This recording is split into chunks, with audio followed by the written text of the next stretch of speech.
It was just such a lovely, respectful environment to work in. It really just helped me reset. It helped me just, for 6 months, I just did that. I experienced the joy of just enough.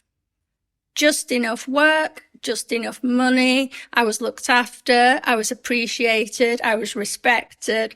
My best was good enough. And that felt amazing.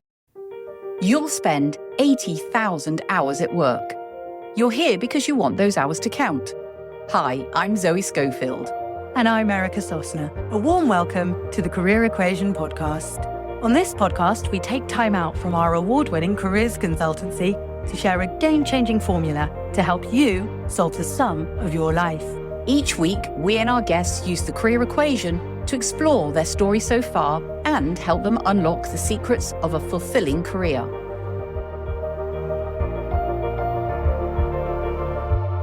For this episode, I'm absolutely delighted to be joined by Jayne Brierley. Jayne is a TV development executive and consultant in unscripted TV, really specialising in popular factual entertainment. With a career spanning over 30 years, she's worked across print journalism and TV production and development.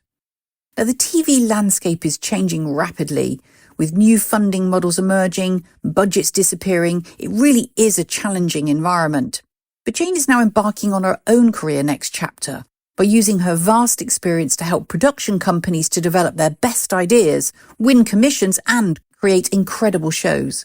So her mission really is about saving British stories from disappearing from our screens. So let's dive in. Welcome, Jayne. I'm absolutely delighted to have you with me today. Thanks for having me, Zoe. It's a pleasure to be here. You've spent 30 years or more in the media and TV industry. And I know that it's a really challenging environment right now for all you amazingly talented professionals out there. And so I'd really like to hear a little bit about that for you in terms of how is that landscape impacting you? What are you focusing on? It's a scary landscape. It's incredibly precarious, and there's a lot of really fearful people in the industry right now. The last 5 years have been particularly tricky, but it's evolving rapidly, and I think opportunities are beginning to present themselves. I think we're beginning to see some green shoots in traditional TV and some really exciting new ways of working, combining traditional TV skills with the new digital landscape. I think over the last 5 years, it was just a catalogue of horrors, really, with COVID, and then the strikes in America, and then the downturn in ad revenue. And it just, by the end of 2023, it was just on the floor. And at that point, I actually pivoted into a new way of working.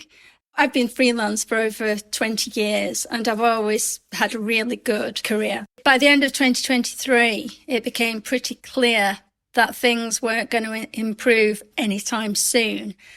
And at that point, I pivoted and got some work in the Arts Council, which I was really lucky to get, because I think the other thing that a lot of TV people are finding is that our skills, although they seem incredibly transferable, we're so multi-talented and we're just a brilliant hire. The doors aren't open as we thought they were. So it's been really difficult and really quite surprising.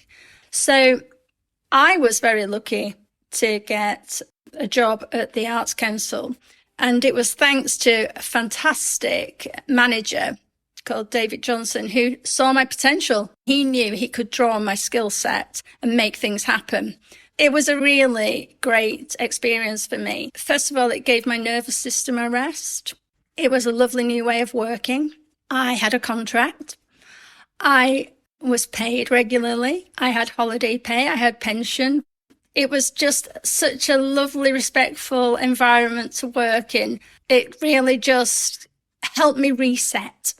It helped me just, for 6 months, I just did that. I experienced the joy of just enough work, just enough money. I was looked after. I was appreciated. I was respected. My best was good enough. And that felt amazing. I really love this here from Jayne, this idea of the joy of just enough. You know, in a world driven by the desire for more of everything, more money, more wealth, more time, more things, more followers, more stuff, which can lead to us endlessly chasing something that perhaps we've even lost sight of, or feeling overwhelmed by all this stuff. Perhaps we should take time to think about enoughness. What would just enough look like for you right now? And how far are you from that? Perhaps there's areas of your life where you are truly lacking, or perhaps there are areas that already have too much. What is it that you're endlessly chasing? And do you really need it? Or do you already have enough? So my invitation for you is to spend a little bit of time thinking about, where is the joy for you in just enough? TV is a brutal industry. Everybody knows that. It's very competitive. To be in a very different environment, if I'm absolutely honest, I found it all very bewildering. For 6 months, I don't think I said very much because I was just trying to understand this world I'd landed in. But when I got in my stride, I found my voice, and I found I had an amazing role to play and a massive contribution to make. I was able to change their outlook of the way they work. So that was fabulous. I get this real sense of recharge and replenishment when you're talking there about the just enoughness of it being what you needed right at that time to pause and think and experience something completely different.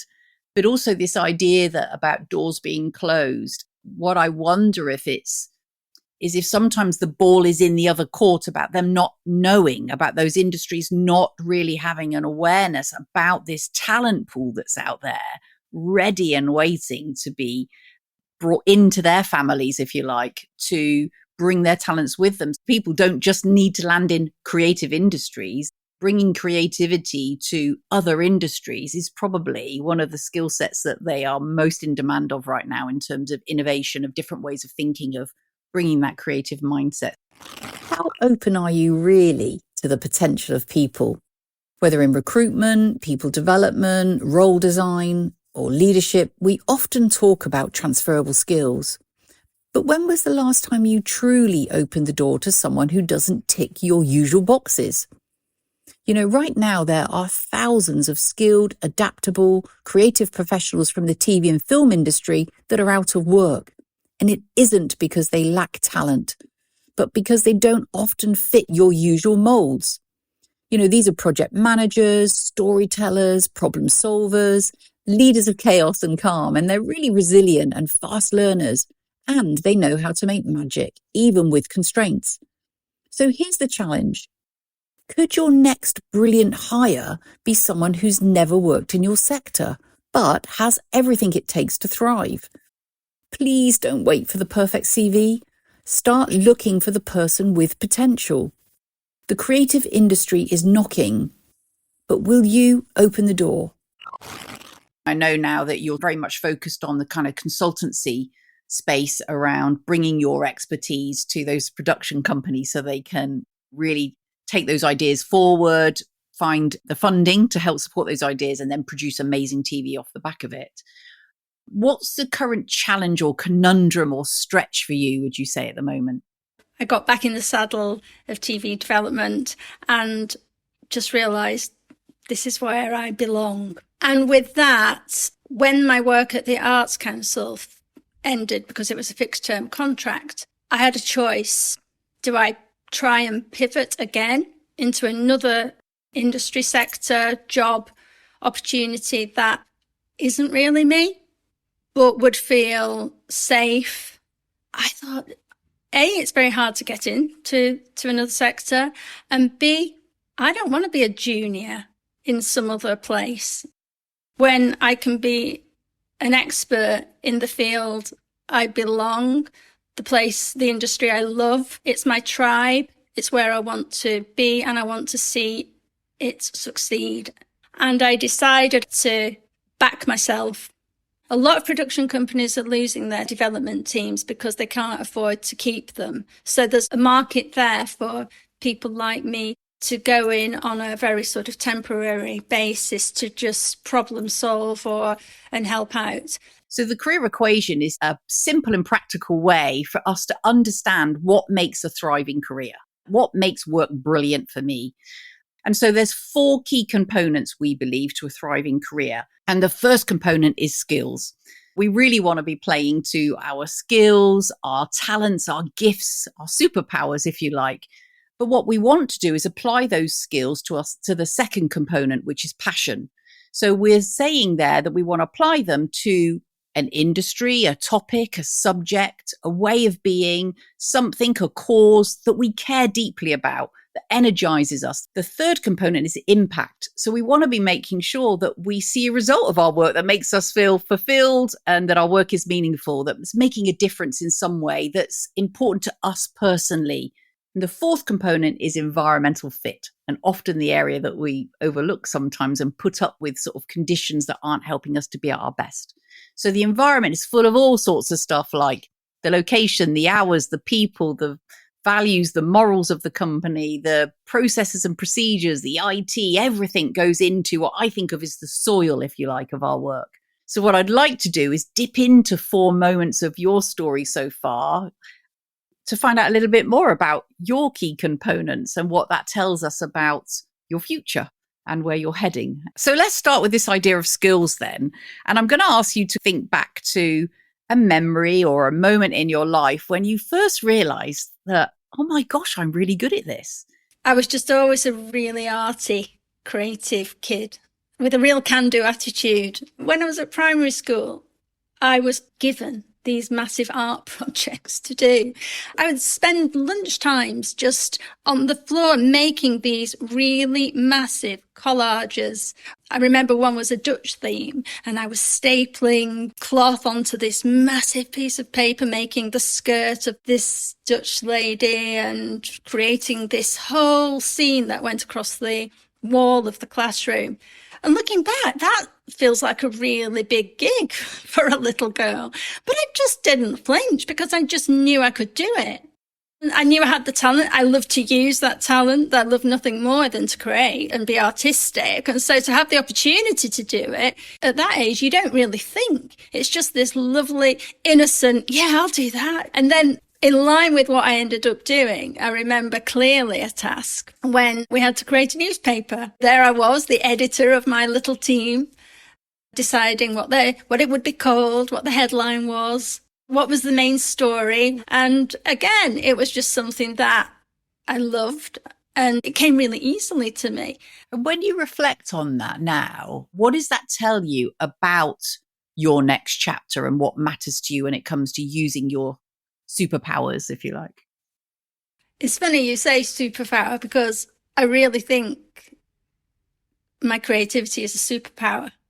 You know, just looking back at that little break I had at the Arts Council, I wasn't being creative because it was academic, it was data driven, and I hadn't really anticipated that. I need to be where the creativity happens. It's magic. It's just magic. I'm just passionate about the alchemy of creativity and collaboration. Magic happens when ideas collide, people come together. It's just that vision and thinking what's possible. And I think looking back to that little girl, I still have ambition, and I'm not fazed by the size of things or the effort that's required to put into things. You have to be tenacious in this job. You've already dipped your toe in the water of the idea of passions because you've spoken so passionately already about your industry and what you love. I'm just curious to know if you can think of a moment in time, a memory or a period in your life where you've absolutely loved what you were doing and you thought, if I could bottle this day or this moment and keep living it, what comes to mind for you?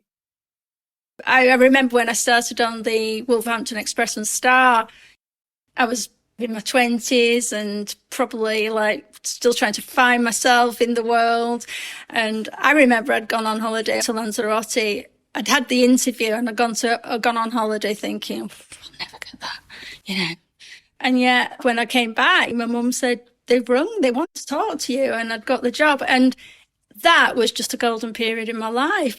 Sometimes everything goes really well. You feel as though you've got the Midas touch, but I've been hero to zero so many times and back again, you know. In those moments of high, in those moments where you're playing to those strengths and those skills that we've already talked about, what is it about the subject matter or the topic or where you're working? What is it about it that makes you so passionate about it?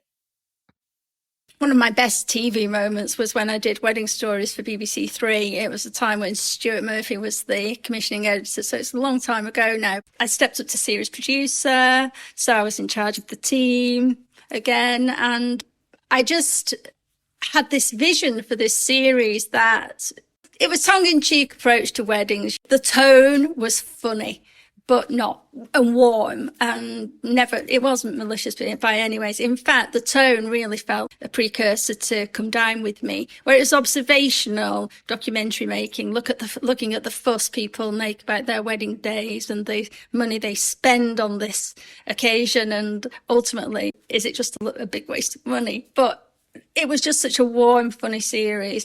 And I remember that we showed Stuart the first cut of the first ep, and he said, he didn't need to know anymore. He just said, carry on doing what you're doing. It's hilarious. And it went on to do great business, and it went on to be recommissioned.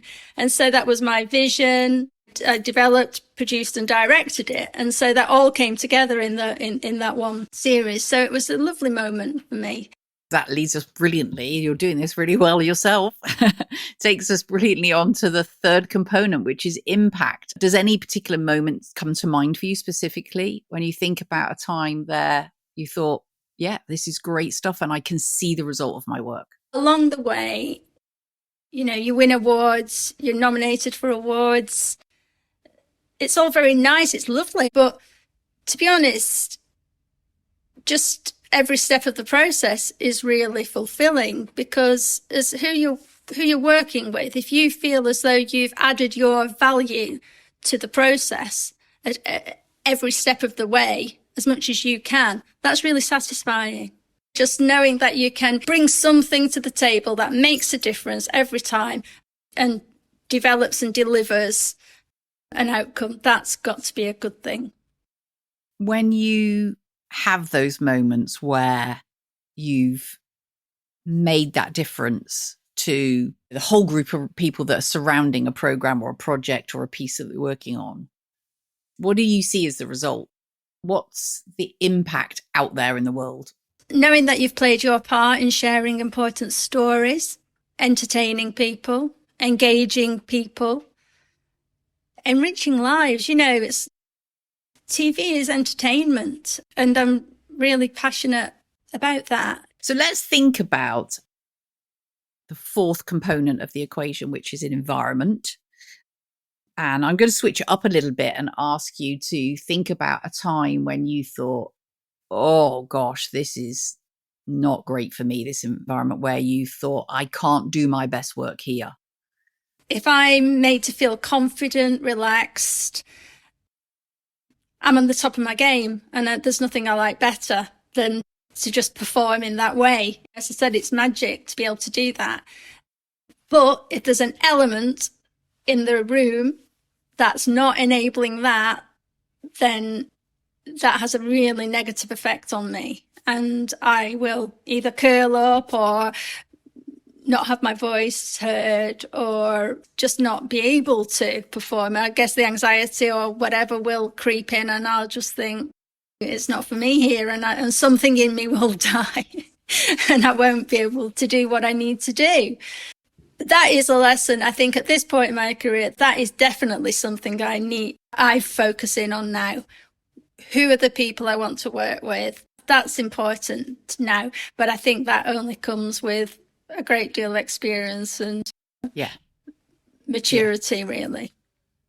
Absolutely. And I think when we look back over our own stories, our careers, and we see low moments, because you talked very much about, gosh, there's highs and gosh, there's lows in this industry.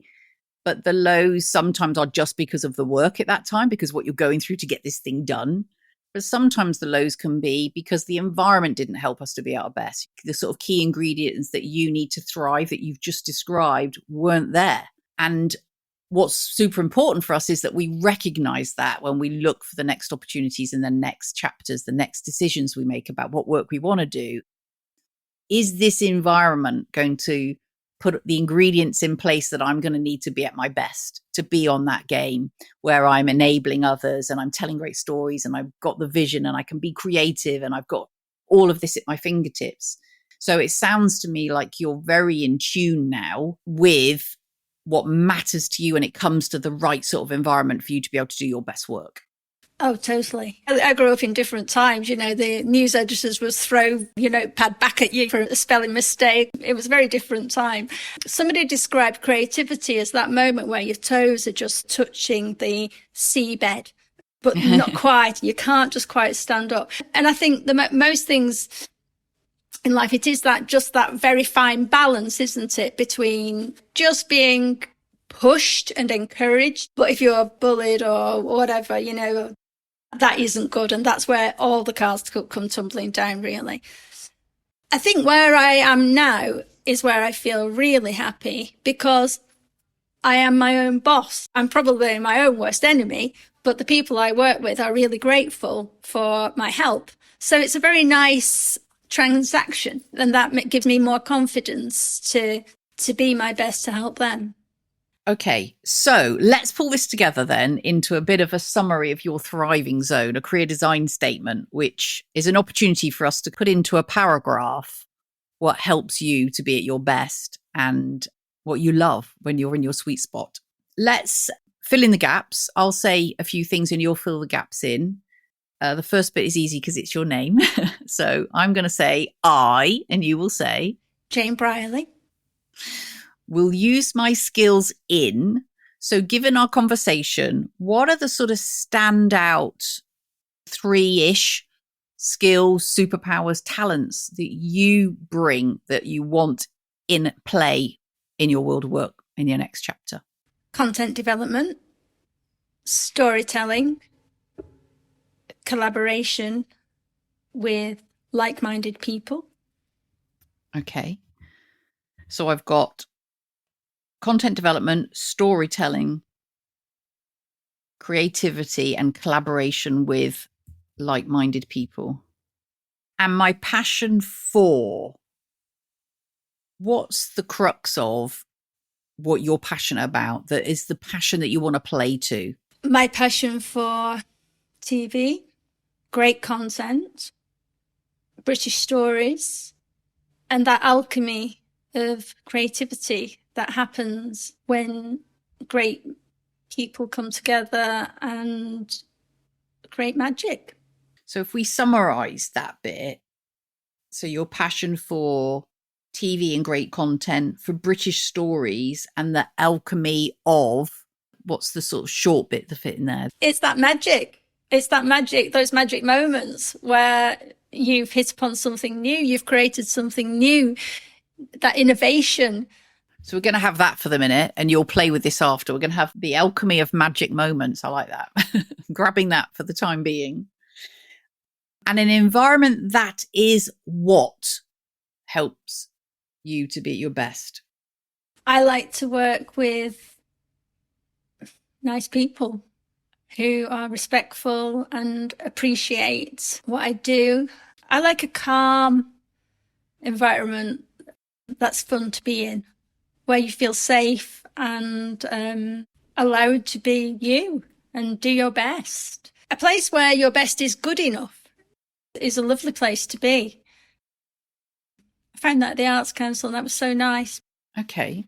So I've got an environment that is full of nice people, where I'm appreciated and respected. That's fun, calm, and safe, where I can be me, works best for me. How does that sound? I don't know. Does it sound a little bit soft? I don't know. Why wouldn't you want to be there? Yeah, exactly. Yeah, brilliant people can be nice as well. Yeah, that's it. Nice people, kind people. Yeah.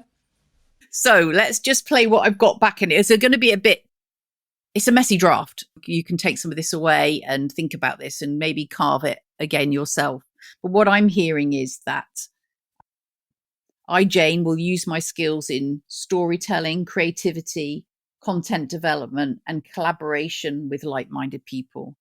And my passion for content creation, working with great minds where great ideas collide and we stay curious. 2, help people be at their best. You said that earlier, so I'd written that down anyway. Great content and TV for British stories and my alchemy of magic moments. And an environment that is full of nice people where I'm appreciated, respected, that's fun, calm and safe works best for me. That's it. Yeah. Yeah. So if those things are happening, and you'll play with that a little bit and you'll move the words around and you'll think of other things that we've talked about today. But essentially what we're saying is that at the moment is Jayne's thriving zone. When those things are happening, when you're getting to play in that area, that's your thriving zone. And if I asked you where you are on a scale of 1 to 10 right now, what would you say? I joined a session with the Career Equation earlier in the year, and I feel that was a real catalyst for this journey that I'm on. So thank you very much for that. But at the time, I said I'd hit a 10 out of 10 with Marquee TV, and that is definitely still true. They are the loveliest people. It's the best content that you could possibly wish to work with, celebrating the arts. It's the most amazing selection of arts programming. And so more of that, please. And that's your beacon, isn't it? That's like when I'm in here and I'm feeling this, I'm in my thriving zone. So opportunities that allow you to play to that more is what you'll want to be full of. What have you discovered from this conversation that you will take away, and what's your next action? To keep on keeping on. I've backed myself. Good things are happening. And that's a really lovely thing it gives me positive inspiration to carry on in this direction. I'm loving what I'm doing. I want to do more of it. There's a lot more to do. There's a lot more to give. And I think just keep on keeping on in this direction because we're heading in the right way. You've got that equation in the forefront of your mind now. You've got the 10 out of 10 marquee work that's happening for you. So it's like continues to take you in a direction that makes you feel like that. That's what I hear. Yeah, that's right. And 2 final questions. Number 1, if you were talking to young Jayne when she's making a huge art display on the walls of school or gathering everyone around and talking about the wonderful newsletter they're producing, what words of wisdom would you give her about her future world of work? Follow your heart, trust what you're good at, and believe in yourself. Brilliant. And second question, if people are curious to know more about Jayne Brierley and how they can get in touch with you, what's the best way for them to do that? Via LinkedIn. Please. Yeah, I'm on there. That's the funny thing where we are freelance TV people. We're not used to hustling. We are used to hustling for the content, etc., but we're not very good at selling ourselves. We will make sure that a link goes to your LinkedIn profile on the show notes so that people can connect with you. It leaves me to just say thank you. It's been a really wonderful conversation. I think there's lots of insights in there for people in the industry, for people not in the industry to be aware of, and this wonderful, talented population. I've really enjoyed it. Thank you so much, Zoe. It's been a pleasure. Thank you for tuning in to today's episode of the Career Equation podcast. Stay connected with us on socials for more career insights, behind-the-scenes moments, and updates on upcoming episodes. And if you'd like to work with us, visit the Career Equation website or click the links in the show notes. Remember, the Career Equation isn't just a podcast. It's a journey towards unlocking your full potential, enjoying your life, and doing remarkable stuff. And don't forget to share your thoughts and feedback with us. Your input shapes the future of our show. Until next time, keep solving those career equations and pursuing your path to success. This is Erica Sosna and Zoe Schofield signing off.